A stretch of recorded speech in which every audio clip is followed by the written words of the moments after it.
ಆತ್ಮೀಯ ವೀಕ್ಷಕ ಬಾಂಧವರೇ, ಹೊಸಕುರಲ್ನ ವಿಶೇಷ ಮಾತುಕತೆ ಕಾರ್ಯಕ್ರಮ ಸುರಕ್ಷಾ ಸಂಜೀವಿನಿ ನಿಮ್ಮ ಆರೋಗ್ಯಕ್ಕೊಂದು ಕೈಪಿಡಿ ಸರಣಿ ಕಾರ್ಯಕ್ರಮದಲ್ಲಿ ಚೂಂತಾರು ಸರೋಜಿನಿ ಭಟ್ ಪ್ರತಿಷ್ಠಾನ ರಿಜಿಸ್ಟರ್ಡ್ ಮಂಗಳೂರು ಇವರ ಪ್ರಾಯೋಜಕತ್ವದಲ್ಲಿ ಈ ಕಾರ್ಯಕ್ರಮ ನಡೀತಾ ಇದೆ. ಡಾಕ್ಟರ್ ಮುರಳಿ ಮೋಹನ್ ಚೂಂತಾರ್ ಅವರು ಈ ಕಾರ್ಯಕ್ರಮದಲ್ಲಿ ಆರೋಗ್ಯದ ಬಗ್ಗೆ ವಾರಕ್ಕೊಂದು ವಿಷಯದಲ್ಲಿ ಮಾಹಿತಿಯನ್ನು ನೀಡ್ತಾ ಇದ್ದಾರೆ. ಖ್ಯಾತ ದಂತವೈದ್ಯರಾಗಿ, ಬರಹಗಾರರಾಗಿ, ಜಿಲ್ಲಾ ಹೋಮ್ ಗಾರ್ಡ್ಸ್ನ ಕಮಾಂಡೆಂಟ್ ಆಗಿ ಹೀಗೆ ವೈವಿಧ್ಯಮಯ ಕ್ಷೇತ್ರಗಳಲ್ಲಿ ಅವರು ಸೇವೆಗಳನ್ನು ಸಲ್ಲಿಸ್ತಾ ಇದ್ದಾರೆ. ಈ ವಾರದ ಕಾರ್ಯಕ್ರಮವಾಗಿ ನಾವು ಮಂಗನ ಕಾಯಿಲೆ, ಈಗ ಪ್ರಚಲಿತದಲ್ಲಿ ಬಹಳ ಕೇಳಿ ಬರುತ್ತಿರುವಂತಹದ್ದು ಮಂಗನ ಕಾಯಿಲೆ. ಈ ಕಾಯಿಲೆಯ ಬಗ್ಗೆ ವಿಷಯದ ಮಾಹಿತಿಯನ್ನು ಅವರು ನೀಡಲಿಕ್ಕಿದ್ದಾರೆ.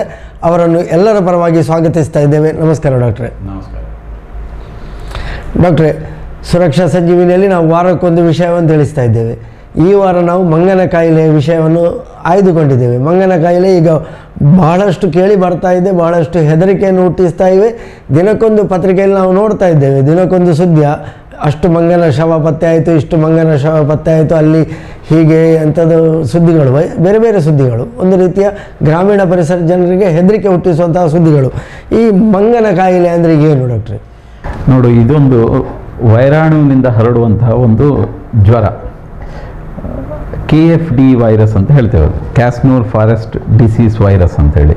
ಇದು ಸುಮಾರು 60 ವರ್ಷಗಳ ಹಿಂದೆ ಶಿವಮೊಗ್ಗ ಮಲೆನಾಡಿನ ಘಟ್ಟ ಪ್ರದೇಶಗಳ ಕಾಡು ಪ್ರದೇಶದ ಕ್ಯಾಸ್ನೂರ್ ಫಾರೆಸ್ಟ್ ಅಂತ ಇದೆ, ಅಂತಹ ಜಾಗದಲ್ಲಿ ಮೊದಲು ಕಾಣಿಸಿಕೊಂಡಿತು. 1957ರಲ್ಲಿ ಕಾಡಿಗೆ ಸೌದಿಗೆ, ಸಾಮಾನ್ಯವಾಗಿ ಜನರು ಕಾಡಿಗೆ ಹೋಗ್ತಾರೆ, ದನ ಮೇಯಿಸ್ಲಿಕ್ಕೆ ಹೋಗ್ತಾರೆ, ಕಾಡು ಉತ್ಪತ್ತಿ ತರಲಿಕ್ಕೆ ಅಥವಾ ಜೇನು ಹುಡುಕಲಿಕ್ಕೆ, ಜೇನು ತರಲಿಕ್ಕೆ. ಹೀಗೆ ಹೋದಂತಹ ಜನರು, ಕಾಡಿಗೆ ಹೋಗಿ ಬಂದವರು ಮನೆಯಲ್ಲಿ ಜ್ವರ ಬಂದು ಸಾಯಲಿಕ್ಕೆ ಶುರುವಾದರು.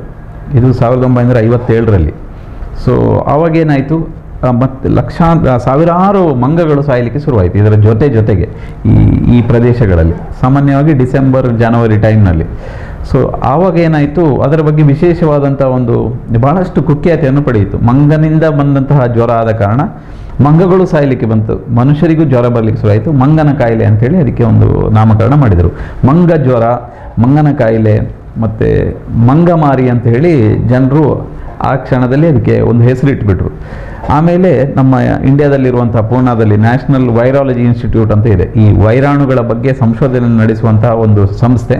ಅಲ್ಲಿಯ ವಿಶೇಷ ತಜ್ಞರು, ವೈದ್ಯರು ಬಂದು ಯಾತಕ್ಕಾಗಿ ಈ ಜ್ವರ ಬಂತು, ಯಾಕೆ ಬಂತು ಎನ್ನುವುದರ ಬಗ್ಗೆ ವಿಶೇಷ ಸಂಶೋಧನೆ ನಡೆಸಿ ಅದು ಒಂದು KFD, ಅದರಿಂದ ಒಂದು ವೈರಸ್ನಿಂದ ಹರಡುವಂತಹ ಒಂದು ಜ್ವರ ಅಂತ ಹೇಳಿ ಅದನ್ನು ಕಂಡುಹಿಡಿದ್ರು. ಆ ವೈರಸ್ಸಿಗೆ ಅದು ಮೊದಲ ಬಾರಿಗೆ KFD ಅಂದರೆ ಕ್ಯಾಸ್ನೂರ್ ಫಾರೆಸ್ಟ್ ಅಂತ ಹೇಳುವ ಒಂದು ಜಾಗದಲ್ಲಿ, ಆ ಕಾಡು ಪ್ರದೇಶದಲ್ಲಿ ಕಂಡ ಕಾರಣ ಅದಕ್ಕೆ ಕ್ಯಾಸ್ನೂರ್ ಫಾರೆಸ್ಟ್ ಡಿಸೀಸ್ ವೈರಸ್ ಅಂತಲೇ ನಾಮಕರಣ ಮಾಡಿದರು. KFDV ಅಂತ ಹೇಳ್ತಾರೆ. ಮೊದಲಾಗಿ ಅಲ್ಲಿ ಕಾಣಿಸಿಕೊಂಡು ಶಿವಮೊಗ್ಗ ಜಿಲ್ಲೆಯ ಕ್ಯಾಸ್ನೂರ್ ಫಾರೆಸ್ಟ್ನಲ್ಲಿ ಮೊದಲು ಕಂಡು ಬಂದ ಕಾರಣ ಬೇರೆ ಬೇರೆ ಹೆಸರು, ಮಂಗನ ಕಾಯಿಲೆ ಇರ್ಬೋದು, ಮಂಗಮಾರಿ ಇರ್ಬೋದು, ಮಂಗ ಜ್ವರ ಇರ್ಬೋದು, ಮತ್ತು ಕ್ಯಾಸ್ನೂರ್ ಫಾರೆಸ್ಟ್ ಡಿಸೀಸ್, ಹೀಗೆ ಈ ರೋಗಕ್ಕೆ ಒಂದು ನಾಮಕರಣ ಮಾಡಲಾಯಿತು. ತದನಂತರ ಅದು ಕಂಟ್ರೋಲಿಗೆ ಬಂತು, ವೈರಸ್ಸಿಂದ ಬಂದದ್ದು ಅಂಥೇಳಿ ಜನರು ಆತಂಕ ಪಡುವ ಅವಶ್ಯಕತೆ ಇಲ್ಲ ಅಂಥೇಳಿ. ಆಮೇಲೆ ಅಲ್ಲೂ ವರ್ಷದಲ್ಲಿ 2 ವರ್ಷಕ್ಕೊಮ್ಮೆ 3 ವರ್ಷಕ್ಕೊಮ್ಮೆ ತನ್ನ ಉಪಸ್ಥಿತಿಯನ್ನು ಜ್ವರದ ಮುಖಾಂತರ ತೋರಿಸ್ತಾ ಇತ್ತು. ಇದೊಂದು ಮಂಗ ಜ್ವರ ಅನ್ನೋದು ವಿಶೇಷವಾದ ಆತಂಕ ಪಡುವಂತಹ ಜ್ವರ ಏನಲ್ಲ, ಮಾಮೂಲಿ ವೈರಲ್ ಜ್ವರದಂತೆ ಬರುವಂತಹ ಜ್ವರ. ಸೊ ಜನರು ಇದರಿಂದ ಆತಂಕಕ್ಕೆ ಒಳಗಾಗಬಾರ್ದು ಅಂತ ಉದ್ದೇಶದಿಂದ ನಾವು ಜಾಗೃತಿ ಕಾರ್ಯಕ್ರಮಗಳನ್ನು, ತಾವು ಹೇಳಿದಾಗೆ ದಿನಪತ್ರಿಕೆಗಳಲ್ಲಿ, ದೃಶ್ಯ ಮಾಧ್ಯಮಗಳಲ್ಲಿ ಬಹಳಷ್ಟು ಮಾಹಿತಿಗಳನ್ನು ನೀಡ್ತಾ ಇದ್ದಾರೆ. ಸೊ ಆ ಬಳಿಕ 1982ರಲ್ಲಿ ಇದು ಮಲೆನಾಡಿನ ಘಟ್ಟ ಪ್ರದೇಶಗಳಲ್ಲಿ, ಕಾಡು ಪ್ರದೇಶಗಳಲ್ಲಿ ಹೆಚ್ಚಾಗಿ ಬರುವಂತಹ ಜ್ವರ. ಸಾಮಾನ್ಯವಾಗಿ ಇದು ಚಳಿಗಾಲದ ಆರಂಭದಲ್ಲಿ, ಸಾಮಾನ್ಯವಾಗಿ ನವೆಂಬರ್ ಡಿಸೆಂಬರ್ನಿಂದ ಆರಂಭವಾಗಿ ಇನ್ನು ಮಳೆಗಾಲ ಆಗುವವರೆಗೆ ಈ ಜ್ವರ ಮಾರ್ಚ್ ಏಪ್ರಿಲ್ ಮೇವರೆಗೆ ಈ ಜ್ವರ ಕಾಣಿಸ್ಕೊಳ್ತಾ ಇದೆ. ಸಾಮಾನ್ಯವಾಗಿ ಏನಾಗ್ತದೆ ಅಂತ, ಹಳ್ಳಿ ಪ್ರದೇಶಗಳಲ್ಲಿ, ಗ್ರಾಮೀಣ ಪ್ರದೇಶಗಳಲ್ಲಿ, ಕಾಡು ಪ್ರದೇಶಗಳಲ್ಲಿ ಜನರು ಈ ಮಳೆಗಾಲದಲ್ಲಿ ಕಾಡಿಗೆ ಹೋಗುವುದಿಲ್ಲ. ಈ ಬೇಸಿಗೆಯ ಸಮಯದಲ್ಲಿ ಕಾಡಿಗೆ ಹೋಗಿ ಈ ದನಕರುಗಳನ್ನು ಕಾಡಿಗೆ ಬಿಡುವಂಥದ್ದು ಗ್ರಾಮೀಣ ಪ್ರದೇಶಗಳಲ್ಲಿ ಇನ್ನೂ ಇದೆ ಅದು. ಸೊ ಅಲ್ಲಿ ಅದರ ಮುಖಾಂತರ ಅದು ಹಾಗೆ ಕಾಡಿಗೆ ಹೋಗ್ತಾರೆ. ಮತ್ತು ಬೇರೆ ಬೇರೆ ಕಾಡಿನ ಉತ್ಪನ್ನಗಳನ್ನು ತರಲಿಕ್ಕೆ, ಕಟ್ಟಿಗೆ, ಕಾಡಿನ ಉತ್ಪನ್ನಗಳು, ಸೌದೆ, ಚಳಿಗಾಲಕ್ಕೆ ಸೌದೆ ಹೆಚ್ಚು ಬೇಕು. ಈ ಕಾಡಿನಲ್ಲಿ ಚಟುವಟಿಕೆ ಸಾಮಾನ್ಯವಾಗಿ ಬೇಸಿಗೆ ಕಾಲದಲ್ಲಿ ತಂಪು ಪ್ರದೇಶ, ಸೊ ಜನರು ಹೋಗೋದು ವ್ಯವಸ್ಥೆ ಜಾಸ್ತಿ ಇರ್ತದೆ. ಸೊ ಈ ತಿಂಗಳುಗಳಲ್ಲಿ ಈ ರೋಗ ಜಾಸ್ತಿ ಕಾಣಿಸಿಕೊಳ್ಳುವಂಥದ್ದು. 1982ರಲ್ಲಿ ಬೆಳ್ತಂಗಡಿ ತಾಲೂಕಿನಲ್ಲಿ ಸುಮಾರು ಒಂದು 300-400 ಮಂದಿ ಇದೇ ಮಂಗಜ್ವರದಿಂದ ತೀರ್ಕೊಂಡಿದ್ದರು. ಆಮೇಲೆ ಅದು ಕಂಟ್ರೋಲಿಗೆ ಬಂತು. ಇದಕ್ಕೆ ವಿಶೇಷವಾದಂಥ ಒಂದು ಚಿಕಿತ್ಸೆ ಅಂತ ಹೇಳಿ ಏನಿಲ್ಲ, ತನ್ನಿಂತಾನೇ ಕಂಟ್ರೋಲ್ ಆಗ್ತದೆ. ಸರಿಯಾದ ಆರಂಭಿಕ ಹಂತದಲ್ಲಿ ಗುರುತಿಸಿ ಚಿಕಿತ್ಸೆ ಮಾಡಿದರೆ ಭಾಳ ಸುಲಭವಾಗಿ ಕಂಟ್ರೋಲ್ ಮಾಡುವಂಥದ್ದು. 3-10% ಮಾರ್ಟಾಲಿಟಿ ರೇಟ್, ಅಂದರೆ 100 ಜನರಲ್ಲಿ 3-10 ಜನರಿಗೆ ಮಾರಣಾಂತಿಕವಾಗಿ ಸರಿಯಾದ ಚಿಕಿತ್ಸೆ ದೊರೆಯದಿದ್ದಲ್ಲಿ ಕಾಡುವ ಸಾಧ್ಯತೆ, ಮಾರಣಾಂತಿಕ ಆಗಲಿಕ್ಕೆ ಸಾಧ್ಯತೆ ಇದೆ ಅಂತೇಳಿ ಅಂಕಿಅಂಶಗಳಿಂದ ತಿಳಿದು ಬಂದಿದೆ. ಒಟ್ಟಿನಲ್ಲಿ ಜನರು ಈ ಮಂಗ ಜ್ವರದ ಬಗ್ಗೆ ವಿಶೇಷವಾದಂತಹ ತಲೆ ಕೆಡಿಸಿಕೊಳ್ಬೇಕಾದ ಅವಶ್ಯಕತೆ ಇಲ್ಲ, ಹೆಚ್ಚಿನ ಆತಂಕ ಬೇಡ. ಕೆಲವೊಂದು ಸಿಂಪಲ್ ಪ್ರಿಕಾಷನರಿ ಮೆಜರ್ಸ್ ಅಂತ ಹೇಳ್ತೇವೆ ನಾವು, ಮುಂಜಾಗರೂಕತಾ ಕ್ರಮಗಳನ್ನು ನಾವು ತೆಗೆದುಕೊಂಡ್ರೆ ಈ ರೋಗವನ್ನು ನಿಯಂತ್ರಿಸ್ಬೋದು, ಚಿಕಿತ್ಸೆ ನೀಡ್ಬೋದು, ಹಾಗೆ ಇದನ್ನು ತಡೆಗಟ್ಟಲಿಕ್ಕೆ ಬೇಕಾದಂಥ ಲಸಿಕೆ ವ್ಯವಸ್ಥೆ ಸಹ ಇದೆ. ಒಟ್ಟಿನಲ್ಲಿ ಜನರು ಇದರ ಬಗ್ಗೆ ಆತಂಕ ಪಡಬೇಕಾದ ಅವಶ್ಯಕತೆ ಇಲ್ಲ ಅಂತ ಹೇಳಲಿಕ್ಕೆ ನಾನು ನಮ್ಮ ವೀಕ್ಷಕರಿಗೆ ಹೇಳಲಿಕ್ಕೆ ಇಚ್ಛೆ ಪಡ್ತೇನೆ. ಆದರೂ ಜನರು ಆತಂಕಕ್ಕೆ ಒಳಗಾಗ್ತಾರೆ. ಯಾಕೆ ಅಂತ ಹೇಳುವಾಗ ದಿನಕ್ಕೊಂದು ಸುದ್ದಿ ಓದ್ತಾರೆ, ಅಲ್ಲಿ 5 ಮಂಗನ ಶವ ಪತ್ತೆ ಆಯಿತು, ಇಲ್ಲಿ 8 ಮಂಗನ ಶವ ಪತ್ತೆ ಆಯಿತು, ಇಷ್ಟು ಮಂದಿಗೆ ಜ್ವರ ಕಾಡ್ತಾ ಇದೆ, ಅದರಲ್ಲೂ ಕೂಡ ಒಂದೆರಡು ನೀವು ಹೇಳಿದಾಗೆ ಮಾರಣಾಂತಿಕವಾಗಿ ಅದು ಪರಿಗಣಿಸಲ್ಪಡ್ತದೆ. ಅಂತಹ ಸಂದರ್ಭದಲ್ಲಿ ಜನರಿಗೆ ಹೆದರಿಕೆ ಆಗ್ತದೆ. ಹೌದೌದು, ಖಂಡಿತವಾಗಿ ಸಹ. ಇದು ಏನಾಗ್ತದೆ ಅಂತ ಹೇಳಿದರೆ, ಜನರಿಗೆ ಗ್ರಾಮೀಣ ಪ್ರದೇಶಗಳಲ್ಲಿ ಹೆಚ್ಚಾಗಿ ಯಾವುದೋ ಒಂದು ಹೊಸ ಜ್ವರ ಬಂದಿದೆ ಅಂತ ಹೇಳಿ ಅವರು ಮೇಲಿಂದ ಮೇಲೆ ಮಂಗಗಳು ಸಾಯುವುದು, ಮತ್ತು ನಮ್ಮಲ್ಲಿ ಗ್ರಾಮೀಣ ಪ್ರದೇಶಗಳಲ್ಲಿ ಬಹಳಷ್ಟು ವೈದ್ಯಕೀಯ ಸೇವೆಗಳು ಕೂಡ ಕಡಿಮೆ ಇರ್ತವೆ. ಮತ್ತು ಈ ತಪ್ಪು ಕಲ್ಪನೆಗಳು ಜಾಸ್ತಿ. ಈ ನಮ್ಮ ವೈದ್ಯ ವೃತ್ತಿಯಲ್ಲಿರುವವರು ಕಡಿಮೆಯಲ್ಲಿ, ಸೊ ಜನರಿಗೆ ಸರಿಯಾದ ಮಾಹಿತಿ ತಲುಪೋದಿಲ್ಲ, ತಲೆಗೊಂದರಂತೆ ಮಾತಾಡ್ತಾರೆ. ನನಗೆ ನೆನಪಿದೆ, 1982ರಲ್ಲಿ ಬೆಳ್ತಂಗಡಿನಲ್ಲಿ ಇದು ಬಂದಾಗ ಸಾಮೂಹಿಕವಾಗಿ ಮಂಗಗಳನ್ನು ಕೊಂದರು. ಸಾಮೂಹಿಕವಾಗಿ ಅಂದರೆ ಮಂಗದಿಂದ ಬಂದಿದೆ ಅಂತೇಳಿ. ಮತ್ತು ಕೆಲವರು ಹೇಳ್ತಾರೆ, ತಪ್ಪು ಕಲ್ಪನೆಗಳು ಹೇಗಿದೆ ಅಂದರೆ, ಈ ರೋಗ ಬಂದಾಗ, ಮಂಗ ಜ್ವರ ಬಂದಾಗ ಮಂಗನಂತೆ ಕಿರಿಸ್ತಾರೆ, ಮಂಗನಂತೆ ಪರಚ್ತಾರೆ. ಇದೆಲ್ಲ ತಪ್ಪು ಕಲ್ಪನೆಗಳು. ಇದೆಲ್ಲ ಒಂದು ಈ ಹಳ್ಳಿನಲ್ಲಿ ಅಜ್ಜಿಯಂದರು ಮಾತಾಡುವ ಒಂದು ವಿಚಾರಗಳು.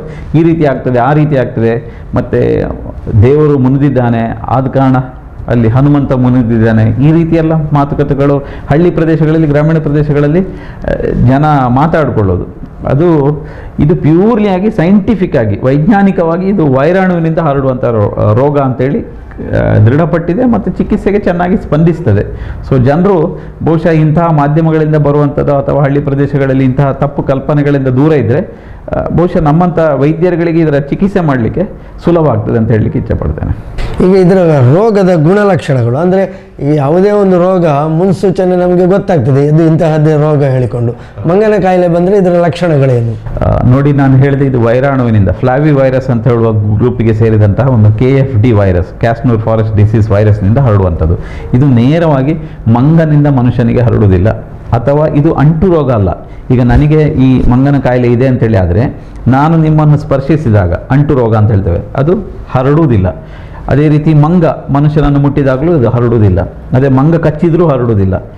ಮತ್ತು ಮಂಗ ಕುಡಿದ ನೀರನ್ನು ಕುಡಿದ್ರೂ ಸಹ ಇದು ಹರಡುವುದಿಲ್ಲ. ಇದು ಹರಡಲಿಕ್ಕೆ ಅದಕ್ಕೆ ಆದಂಥ ಒಂದು ವಿಶೇಷವಾದಂಥ ಒಂದು ಇದರಲ್ಲಿ ಒಂದು ರೀತಿಯ ಉಣ್ಣೆ ಅಂತ ಹೇಳ್ತೇವೆ ನಾವು, ಹೇನು ಅಂತ ಹೇಳ್ತೇವೆ ನಾವು.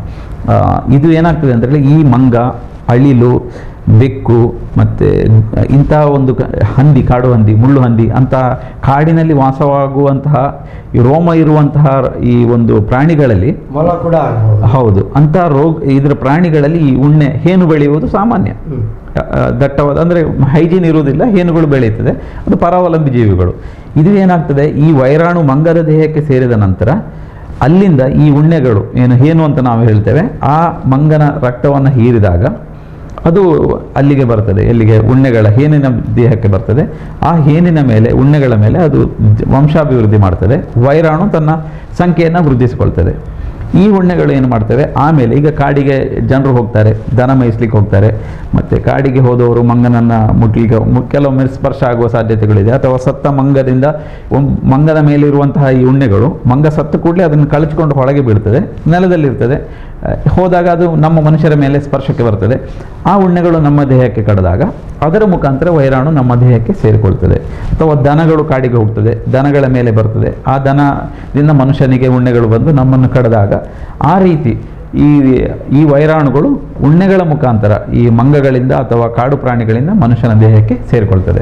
ಒಂದು ರೀತಿಯಲ್ಲಿ ಮಲೇರಿಯಾ ಸೊಳ್ಳೆಗಳಿಂದ ಹರಡಿದ ಹಾಗೆ. ಹೌದು, ಮಲೇರಿಯಾ ಸೊಳ್ಳೆಗಳ ಹರಡಾಗೆ. ಈ ರೋಗ ಸೊಳ್ಳೆಗಳಿಂದ ಬರುವಂಥದ್ದಲ್ಲ. ನಮ್ಮ ಮಂಗನ ಕಾಯಿಲೆ ಮನುಷ್ಯರಿಂದ ಹರಡುವುದಿಲ್ಲ, ಮಂಗನಿಂದ ಕಚ್ಚಿದ್ರೂ ಹರಡುವುದಿಲ್ಲ, ಸೊಳ್ಳೆಗಳಿಂದ ಹರಡುವುದಿಲ್ಲ. ಉಣ್ಣೆಗಳ ಮುಖಾಂತರವೇ ನಮ್ಮ ದೇಹಕ್ಕೆ ಬರುವಂಥದ್ದು. ಹೇನುಗಳ ಮುಖಾಂತರವಾಗಿ ಅದು ಪರಾವಲಂಬಿ ಜೀವಾಗಿ ಇನ್ನೊಬ್ಬರಿಗೆ. ಹೌದೌದು, ನಮ್ಮ ದೇಹಕ್ಕೆ ಸೇರಿದ ಮೇಲೆ ನಮ್ಮ ದೇಹದಲ್ಲಿ ನೇರವಾಗಿ ಅದು ಮೆದುಳಿಗೆ ಹೋಗ್ತದೆ ರಕ್ತದ ಮುಖಾಂತರ. ರಕ್ತಕ್ಕೆ ವೈರಾಣು ಸೇರಿ ಮೆದುಳಿನ ಜೀವಕೋಶಗಳಲ್ಲಿ ನ್ಯೂರಾನ್ ಅಂತ ಏನು ಹೇಳ್ತೇವೆ ಅಲ್ಲಿ ತನ್ನ ವಂಶಾಭಿವೃದ್ಧಿಯನ್ನು ಮಾಡ್ಕೊಳ್ತದೆ. ಮತ್ತು ಇಮ್ಮಿಡಿಯೇಟ್ 3 ರಿಂದ 8 ದಿನಗಳ ಒಳಗೆ ಬೇರೆ ಎಲ್ಲ ರೋಗದ ಲಕ್ಷಣಗಳನ್ನು, ಸಾಮಾನ್ಯ ವೈರಲ್ ಜ್ವರ ಏನೇನು ಲಕ್ಷಣಗಳನ್ನು ತೋರಿಸಿಕೊಳ್ತದೆ ಅಂತಹ ಎಲ್ಲ ಲಕ್ಷಣಗಳನ್ನು ಇದು ನಮಗೆ ದೇಹದಲ್ಲಿ ತೋರಿಸಿಕೊಳ್ತದೆ. ಆವಾಗ ಈ ಜ್ವರ ಬಂದಿದೆ, ವೈರಲ್ ಫೀವರ್ ಬಂದಿದೆ ಅಂತ ಈ ಹಿಸ್ಟ್ರಿ ತೆಗೆದಾಗ ನಮಗೆ ಗೊತ್ತಾಗ್ತದೆ. ಸೊ ಆ ಮೂಲಕ ನಾವು ಇಂತಹ ರೋಗ ಬಂದಿರಬಹುದು ಅಂತ ಹೇಳಿ. ಸಾಮಾನ್ಯವಾಗಿ ಈ ನಮ್ಮ ನಗರ ಪ್ರದೇಶಗಳಲ್ಲಿ ನಾವು ಈ ರೀತಿಯ ಜ್ವರ ಬರುವುದಿಲ್ಲ. ಗ್ರಾಮೀಣ ಪ್ರದೇಶಗಳಲ್ಲಿ ಕಾಡು ಬೆಟ್ಟಗಳ ನಡುವೆ ಅಂಚಿನಲ್ಲಿರುವಂತಹ ಪ್ರದೇಶಗಳಲ್ಲಿ ರೋಗ ಬಂದಾಗ ನಾವು ಇದನ್ನು ಸಂಶಯಿತ ಪ್ರದೇಶಗಳಲ್ಲಿ, ನಾನು ಹೇಳಿದೆ ಇದು ಮಲೆನಾಡಿನ ಕಾಡು ಪ್ರದೇಶಗಳಲ್ಲಿ, ಈಗ ಶಿವಮೊಗ್ಗ, ಸಾಗರ, ತೀರ್ಥಹಳ್ಳಿ ಮತ್ತು ನಮ್ಮ ಬೆಳ್ತಂಗಡಿ, ಈ ರೀತಿ ಇದು ನಮ್ಮ ಮಲೆನಾಡಿನ ಪಶ್ಚಿಮ ಘಟ್ಟಗಳ ಬದಿಯಲ್ಲಿರುವಂತಹ ಹಳ್ಳಿ ಪ್ರದೇಶಗಳಲ್ಲಿ ಇಲ್ಲಿ ಜಾಸ್ತಿ ಜನ ಕಾಡಿನ ಹೋಗುವ ಸಂಪರ್ಕ ಇರ್ತದೆ. ಅಂತಹ ಜಾಗಗಳಲ್ಲಿ ಬಂದಾಗ ನಾವು ಇದನ್ನು ಸಂಶಯಿಸಿ ಅದಕ್ಕೆ ಸೂಕ್ತವಾದಂಥ ಒಂದು ಚಿಕಿತ್ಸೆಯನ್ನು ನೀಡಲಿಕ್ಕೆ ವ್ಯವಸ್ಥೆ ಮಾಡುವುದಿದ್ದರೆ ರೋಗವನ್ನು ಖಂಡಿತವಾಗಿ ನಿಯಂತ್ರಿಸ್ಬೋದು ಅಂತ ಹೇಳಕ್ಕೆ ಇಚ್ಛೆಪಡ್ತೇನೆ. ಆತ್ಮೀಯ ವೀಕ್ಷಕ ಬಾಂಧವರೇ, ಹೊಸಕೊಡಲಿನ ವಿಶೇಷ ಮಾತುಕತೆ ಸುರಕ್ಷಾ ಸಂಜೀವಿನಿ ನಿಮ್ಮ ಆರೋಗ್ಯಕ್ಕೊಂದು ಕೈಪಿಡಿ ಸರಣಿ ಮಾಹಿತಿ ಕಾರ್ಯಕ್ರಮದಲ್ಲಿ ಈ ವಾರ ನಾವು ಮಂಗನ ಕಾಯಿಲೆ, ಈಗ ಬಹಳಷ್ಟು ಕೇಳಿ ಬರುತ್ತಿರುವಂತಹ ಮಂಗನ ಕಾಯಿಲೆ, ಇದರ ಬಗ್ಗೆ ರೋಗದ ಲಕ್ಷಣಗಳೇನು, ಇದರ ಬಗ್ಗೆ ಮಾಹಿತಿಯನ್ನು ನೀಡ್ತಾ ಇದ್ದಾರೆ ಡಾಕ್ಟರ್ ಮುರಳಿ ಮೋಹನ್ ಚುಂತಾರ್ ಅವರು. ಡಾಕ್ಟರ್, ಈಗ ಮಂಗನ ಕಾಯಿಲೆಯ ಬಗ್ಗೆ ಅದು ಹೇಗೆ ಬರ್ತದೆ, ಹೇಗೆ ಹರಡುತ್ತದೆ ಅನ್ನುವಂಥ ವಿಷಯದಲ್ಲಿ ನೀವು ಹೇಳಿದಿರಿ.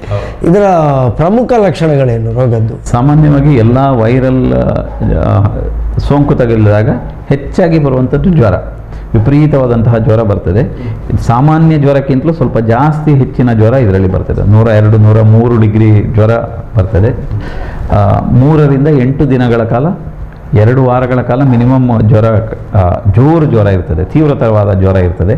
ಜೊತೆಗೆ ಎಲ್ಲ ವೈರಲ್ ಫೀವರಲ್ಲಿ ಇದ್ದ ಹಾಗೆ ಮೈಕೈ ನೋವು, ಸುಸ್ತು, ನಿಶಕ್ತಿ, ಬಾಯಾರಿಕೆ ಆಗುವಂಥದ್ದು, ವೀಕ್ನೆಸ್, ಸೊಂಟ ನೋವು, ಇದೆಲ್ಲ ಮಾಮೂಲಿ. ಸ್ನಾಯುಗಳಲ್ಲಿ ಸೆಳೆತ, ಮಸಲ್ಗಳಲ್ಲಿ ಏಕಿಂಗ್ ಅಂತ ಹೇಳ್ತೇವೆ, ಇದೆಲ್ಲ ಬಹಳ ಸಾಮಾನ್ಯವಾಗಿ ಕಂಡುಬರ್ತದೆ. ಮತ್ತು ವಿಪರೀತವಾದಂಥ ತಲೆಯ ಮುಂಭಾಗದಲ್ಲಿ ನೋವು. ಸೊ ಈ ರೀತಿಯ ಲಕ್ಷಣಗಳು, ಅತಿಯಾದ ಜ್ವರ ಮತ್ತು ತಲೆಯ ಮುಂಭಾಗದಲ್ಲಿ ತಲೆನೋವು, ಮೈಕೈ ನೋವು ಇದ್ದಲ್ಲಿ ನಾವು ಪ್ಲಸ್ ಹಿಸ್ಟ್ರಿ ತಗೊಳ್ಬೇಕು. ಕಾಡು ಪ್ರದೇಶಗಳಲ್ಲಿ ಇದ್ದು ಕಾಡಿಗೆ ಹೋದಂಥ ಹಿಸ್ಟ್ರಿ. ಸೊ ಇಂಥದ್ದೆಲ್ಲ ಕಂಡು ಬಂದಾಗ ನಮಗೆ ಈ ಮಂಗ ಜ್ವರ ಬಂದಿದೆ ಅನ್ನೋದರ ಬಗ್ಗೆ ಸ್ವಲ್ಪ ಮಾಹಿತಿ ಸಿಗ್ತದೆ. ಇದರ ಜೊತೆಗೆ ಇದು ಏನಾಗ್ತದೆ ಅಂತ ಹೇಳಿದರೆ ಮುಂದುವರಿದ ಹಂತದಲ್ಲಿ ಸೂಕ್ತ ಚಿಕಿತ್ಸೆ ದೊರೆಯಲಿಲ್ಲ, ಜ್ವರ ಜಾಸ್ತಿ ಆದಾಗೆ 1 ವಾರ ಕಳೆದಾಗ ಈ ರಕ್ತದಲ್ಲಿ ಪ್ಲೇಟ್ಲೆಟ್ ಅಂತ ನಾವು ಹೇಳ್ತೇವೆ, ರಕ್ತ ತಟ್ಟೆಗಳು ಅಂತೇಳಿ, ಅದರ ಸಂಖ್ಯೆ ಕಡಿಮೆ ಆದಾಗ ರಕ್ತಸ್ರಾವ, ತನ್ನಿಂತಾನೇ ಒಸಡುಗಳಲ್ಲಿ ರಕ್ತಸ್ರಾವ, ಒಸಡಿನಲ್ಲಿ ರಕ್ತ ಒಸರುವುದು ಅಂತ ಹೇಳ್ತೇವೆ.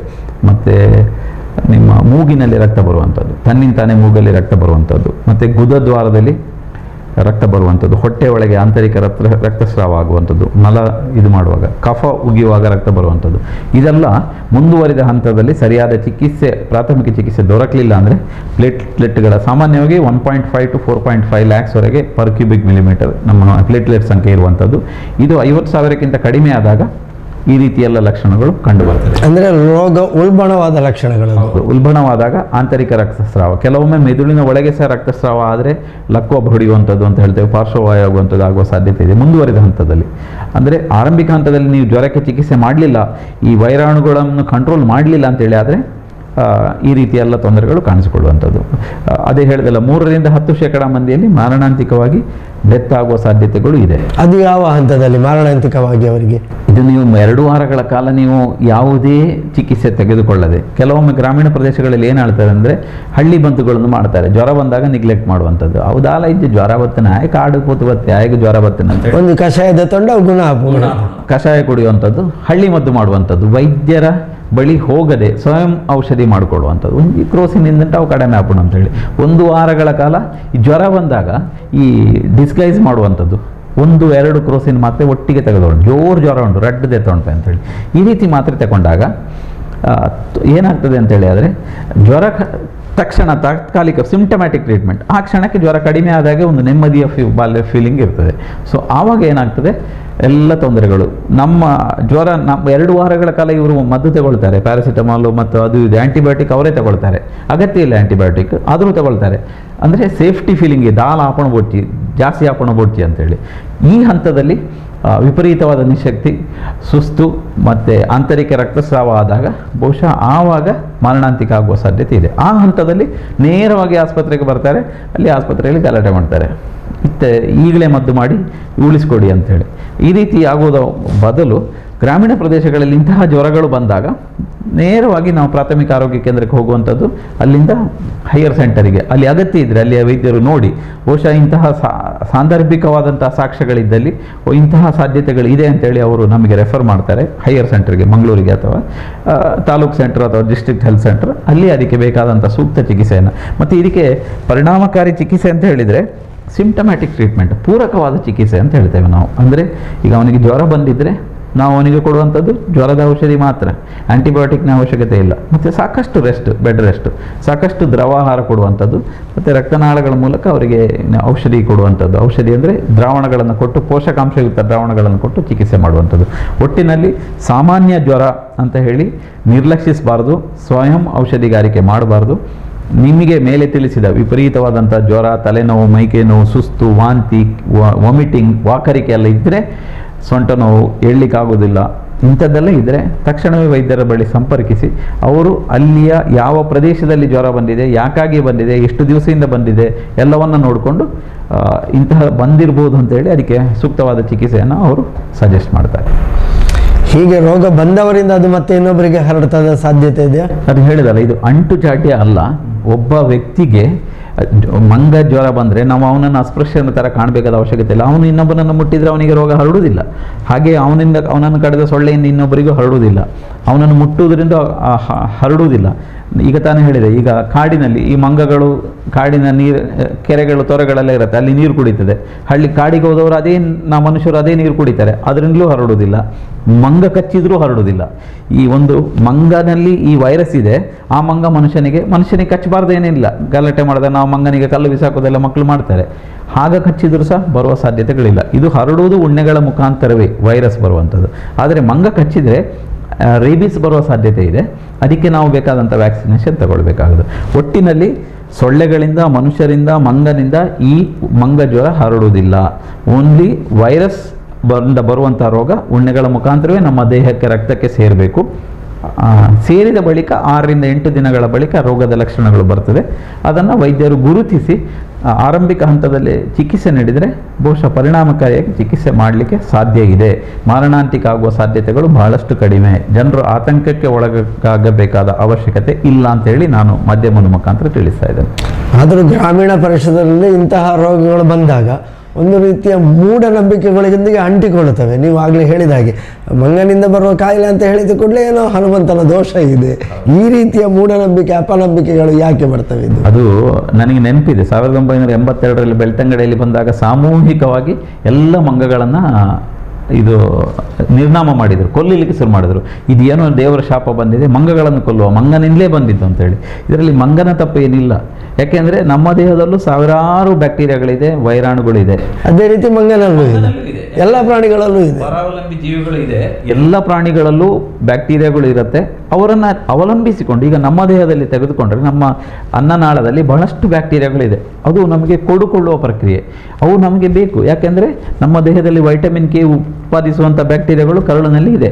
ಅದು ನಮಗೆ ಇಲ್ಲದಿದ್ದರೆ ನಮಗೆ ರಕ್ತ ಹೆಪ್ಪುಗಟ್ಟಲಿಕ್ಕೆ ಸಾಧ್ಯ ಇಲ್ಲ. ಜೀರ್ಣಾಂಗ ಕ್ರಿಯೆಗೂ ಅದು ಸಹಕಾರಿಯಾಗ್ತದೆ ಅಂತಹ ವೈರಾಣುಗಳು. ಖಂಡಿತವಾಗಿ ನಾವು ಒಂದು ಆ್ಯಂಟಿಬಯೋಟಿಕ್ ತಗೊಳ್ಳಿ, ಕಂಪ್ಲೀಟ್ ನಮ್ಮ ಗ್ಯಾಸ್ಟ್ರಿಕ್ ಫ್ಲೋರಾ ವಾಶ್ ಆದರೆ ಆಮೇಲೆ 4-5 ದಿವಸ ನಮಗೆ ಡಯರಿಯಾ ಇರುತ್ತೆ, ಲೂಸ್ ಮೋಷನ್ ಇರುತ್ತೆ. ಇದು ಯಾಕೆ? ಹೊಟ್ಟೆಯಲ್ಲಿರುವಂತಹ ಒಳ್ಳೆಯ ಬ್ಯಾಕ್ಟೀರಿಯಾಗಳು ಸತ್ತೋಗಿರ್ತವೆ. ಹೀಗಿರುವಾಗ ನಾವು ಈ ರೋಗಕ್ಕೆ ಮಂಗನನ್ನು ದೂರಿ, ಮಂಗನ ದೇವರ ಶಾಪ, ಮಂಗನನ್ನು ಕೊಲ್ಲುವುದು, ಮಂಗ ಮಾರಿ, ಈ ರೀತಿಯೆಲ್ಲ ಹೇಳುವಂಥದ್ದು ಖಂಡಿತವಾಗಿ ಒಳ್ಳೆಯದಲ್ಲ. ಇದರಿಂದ ಯಾವುದೇ ಏನನ್ನು ನಾವು ಸಾಧಿಸುವುದಿಲ್ಲ. ಮತ್ತು ಮಂಗ ನಮ್ಮ ಹಾಗೆ ಒಂದು ಪ್ರಾಣಿ, ಒಂದು ಜೀವಿ, ಅದಕ್ಕೂ ಸಹ ಬದುಕಬೇಕು. ನಾವೇ ಸಾಧು ಪ್ರಾಣಿ, ಅದರಿಂದ ಯಾವುದೇ ತೊಂದರೆ ಇಲ್ಲ. ಮತ್ತು ಇನ್ನೊಂದು, ನಾನು ಹಳ್ಳಿ ಪ್ರದೇಶಗಳಲ್ಲಿ ಮಾತಾಡ್ತಾರೆ, ಈ ಮಂಗ ಜ್ವರ ಬಂದಾಗ ಮಂಗನ ಥರ ಮರ ಹತ್ತಾರೆ, ಕಿರುಚಾಡ್ತಾರೆ, ಪರಚ್ತಾರೆ, ಕಚ್ತಾರೆ. ಇದೆಲ್ಲ ತಪ್ಪು ಕಲ್ಪನೆಗಳು. ಇದೆಲ್ಲ ನಾವು ಎಜುಕೇಟೆಡ್ ಆಗಿ ಅಕ್ಷರಸ್ಥರಾಗಿ ಇದನ್ನೆಲ್ಲ ನಾವು ನಂಬಬಾರ್ದು.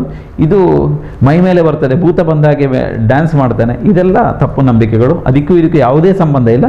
ಇದೊಂದು ಸಾಮಾನ್ಯ ವೈರಲ್ ಜ್ವರ, ಮಂಗನಿಂದ ಮನುಷ್ಯನಿಗೆ ಬರ್ತದೆ ಎನ್ನುವ ಕಾರಣದಿಂದ ಮಂಗ ಜ್ವರ ಅಂತ ಹೇಳಿದ್ದಾರೆ ಹೊರತು ಮತ್ತು ನಮ್ಮ ವರ್ತನೆಗೂ ಈ ಜ್ವರಕ್ಕೂ ಯಾವುದೇ ಸಂಬಂಧ ಮತ್ತು ಕನೆಕ್ಷನ್ ಇಲ್ಲ ಅಂತ ಹೇಳೋಕ್ಕೆ ನಾನು ಇಚ್ಛೆ ಪಡ್ತೇನೆ. ಅಂತೂ ಆತ್ಮೀಯ ವೀಕ್ಷಕ ಬಾಂಧವರೇ, ಪೊಸಕುರಲ್ನ ವಿಶೇಷ ಮಾತುಕತೆ ಸುರಕ್ಷಾ ಸಂಜೀವಿನಿ, ನಿಮ್ಮ ಆರೋಗ್ಯಕ್ಕೊಂದು ಕೈಪಿಡಿ.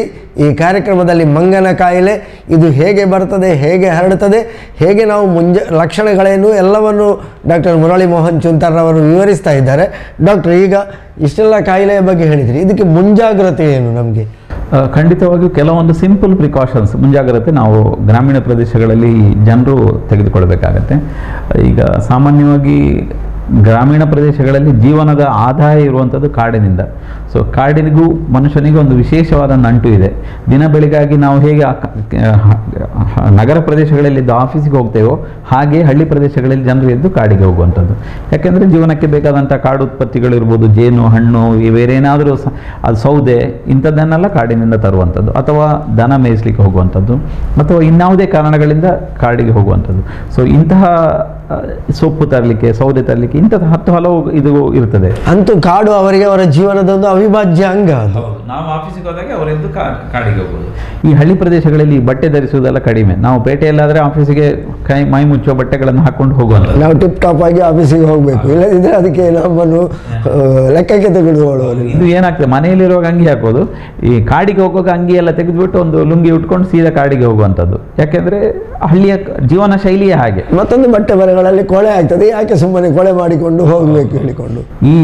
ನಾನೀಗ ತಾನೇ ಹೇಳಿದೆ, ಈ ಬೇಸಿಗೆ ಕಾಲದಲ್ಲಿ ನವೆಂಬರ್ ಡಿಸೆಂಬರ್ನಿಂದ ಮಳೆ ಬರುವಲ್ಲಿವರೆಗೆ, ಮಳೆಗಾಲದಲ್ಲಿ ಯಾರು ಕಾಡಿಗೆ ಹೋಗುವುದಿಲ್ಲ, ಹೋಗ್ಲಿಕ್ಕೂ ಕಷ್ಟನೇ. ಸೊ ಈ ಸಂದರ್ಭಗಳಲ್ಲಿ ಹೋಗುವಾಗ ಜನರು ಸ್ವಲ್ಪ ಜಾಗ್ರತೆ ವಹಿಸಬೇಕಾಗತ್ತೆ. ಮೈ ಮುಚ್ಚುವ ಬಟ್ಟೆಗಳನ್ನು ಹಾಕಬೇಕಾಗತ್ತೆ. ಯಾಕೆಂತ ಹೇಳಿದರೆ ಈ ಉಣ್ಣೆಗಳು ಸಾಮಾನ್ಯವಾಗಿ ನಮ್ಮ ಮೈ ಮೇಲೆ ಬೇಗ ಅಂಟ್ಕೊಳ್ತದೆ. ಫಾರ್ ಎಕ್ಸಾಂಪಲ್, ಒಂದು ಮಂಗ ಸತ್ತಿದೆ ಅಂತೇಳಿ, ಸತ್ತು 1 ಗಂಟೆ ಆಗುವಾಗ ಎಲ್ಲ ಉಣ್ಣೆಗಳು ದೇಹದಿಂದ ಕಳಚಿಕೊಂಡು ಬೀಳ್ತದೆ ಮಂಗನಿಂದ. ಅದು ಎಲ್ಲಿಯಾದರೂ ಬದುಕಬೇಕಲ್ಲ, ಅದಕ್ಕೆ ಏನಾದರೂ ಆಹಾರ ಬೇಕು ಅಂತ ಹೇಳಿದರೆ ಅದು ಇಂತಹ ಬೇರೊಂದು ಪ್ರಾಣಿಗಳನ್ನು ಅವಲಂಬಿಸ್ತಿರ್ತದೆ. ಪರಾವಲಂಬಿ ಜೀವಿಗಳು ಮನುಷ್ಯನ ಮೇಲೆ ಬರ್ತದೆ. ಮತ್ತು ನಾವು ಬಟ್ಟೆ ಹಾಕಿಕೊಂಡು ಹೋಗಿದ್ದರೂ ಸಹ ಬಟ್ಟೆಗಳ ಮೇಲೆ ಈ ಹೇನುಗಳು ಬರುವಂಥದ್ದು, ಉಣ್ಣೆಗಳು ಬರುವಂಥದ್ದು. ಸೊ ಮೈ ಮುಚ್ಚುವ ಬಟ್ಟೆಗಳನ್ನು ಹಾಕ್ಕೊಂಡೋದ್ರೆ ದೇಹಕ್ಕೆ ಸೇರುವ ಸಾಧ್ಯತೆಗಳು ಕಡಿಮೆ, ಕಡಿಯುವ ಸಾಧ್ಯತೆ ಕಡಿಮೆ. ಮತ್ತು ಪೇಟೆಗೆ ಹೋಗಿ, ಈ ಪೇಟೆ ಅಲ್ಲ, ನಮ್ಮ ಕಾಡಿಗೆ ಹೋಗಿ ಬಂದ ಕೂಡಲೇ ಚೆನ್ನಾಗಿ ಸೋಪಿನ ದ್ರಾವಣ ಹಾಕಿ ಮೈಕೈ ತೊಳಿಬೇಕು, ಸ್ನಾನ ಮಾಡಬೇಕು. ಮತ್ತು ಬಟ್ಟೆಗಳನ್ನು ಸಹ ಬಿಸಿನೀರಲ್ಲಿ ಹಾಕಿ ಇಟ್ಟರೆ ಈ ಉಣ್ಣೆಗಳು ಸಾಯುವ ಸಾಧ್ಯತೆಗಳಿದೆ. ಇದನ್ನೆಲ್ಲ ಮತ್ತೆ DMP ಅಂತ ಹೇಳಿ ಒಂದು ಆಯಿಲ್ ಇದೆ, ಅದು ಏನಾಗ್ತದೆ ಅಂತ ಹೇಳಿ ಇದನ್ನು ಹಚ್ಚಿಕೊಂಡ್ರೆ ಈ ಉಣ್ಣೆಗಳು ನಮ್ಮ ದೇಹದ ಹತ್ರ ಬರುವುದಿಲ್ಲ. ಇದು ಸರ್ಕಾರಿ ಎಲ್ಲ ಇದರಲ್ಲಿ ಸಿಗ್ತದೆ, ಪ್ರಾಥಮಿಕ ಆರೋಗ್ಯ ಕೇಂದ್ರಗಳಲ್ಲಿ ಕೊಡ್ತದೆ. ಅದಕ್ಕಿಂತ ಸಿಂಪಲ್ ಈ ಎಳ್ಳೆಣ್ಣೆ ಮತ್ತು ನೀಲಗಿರಿ ಎಣ್ಣೆ ಅಂತ ಇದೆಯಲ್ಲ, ಈ ಎಣ್ಣೆಗಳನ್ನು ಅಷ್ಟೇ ನಾವು ಸಾಮಾನ್ಯವಾಗಿ ಹಳ್ಳಿ ಪ್ರದೇಶಗಳಲ್ಲಿ ಸೊಳ್ಳೆ ಕಚ್ಚಿದಾಗ ನಾವು ಮೈಗೆ ಹಚ್ಚಿಕೊಳ್ತಾರೆ. ಇಂತಹ ಸೊಳ್ಳೆ, ಇದು ಈ ಉಣ್ಣೆ ವಿಕರ್ಷಕವಾದಂತಹ, ಅದನ್ನು ನಮ್ಮಿಂದ ದೂರ ಹೋಗಲಿಕ್ಕೆ ಮಾಡುವಂತಹ ಒಂದು ಇದು ತುಂಬ ಸ್ಟ್ರಾಂಗ್ ಸ್ಮೆಲ್ ಇರುವಂಥ ಆಯಿಲ್ಗಳನ್ನು ನಾವು ಹಚ್ಚಿಕೊಂಡ್ರೆ ಇದು ಯಾವುದು ನಮ್ಮ ದೇಹವನ್ನು ದೇಹಕ್ಕೆ ಬಾಧಿಸುವುದಿಲ್ಲ, ದೇಹಕ್ಕೆ ತಟ್ಟುವುದಿಲ್ಲ.